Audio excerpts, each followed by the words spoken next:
La parole de vie de ce mois d'avril est celle-ci. Avec toute l'énergie qu'ils avaient, les apôtres ont témoigné de la résurrection du Seigneur Jésus. Et ce fut pour tous vraiment une très grande joie. Cette phrase, on la trouve dans les Actes des Apôtres et elle évoque la vie des premiers chrétiens. Ils étaient unis dans la prière. Ils avaient un seul cœur et une seule âme. Ils s'aimaient mutuellement et partageaient leurs biens.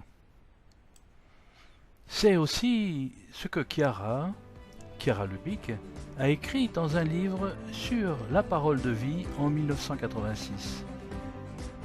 Si nous nous efforçons de toujours maintenir entre nous l'amour réciproque, le ressuscité vivra en nous.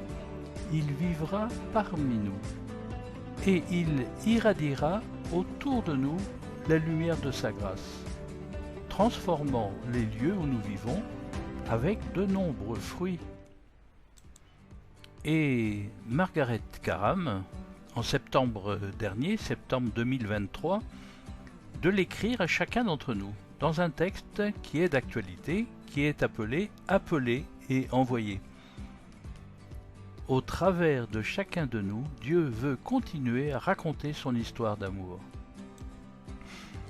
C'est l'histoire qui est la nôtre, de notre groupe de jeunes, d'indignés avec des sans-abri dans notre ville. Oui, chaque dimanche, certaines paroisses organisent des soupes populaires pour les sans-abri. Et un jour, nous avons proposé notre aide.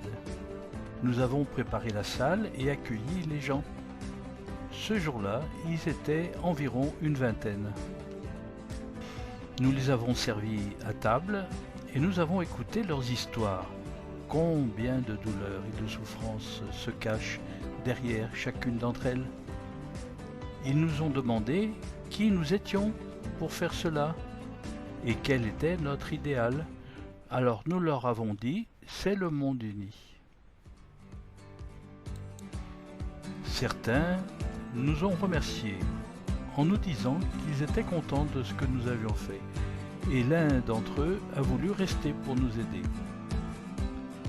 Voir la joie des personnes si souvent seules et en souffrance comme sont les sans-abri nous a donné encore plus de bonheur.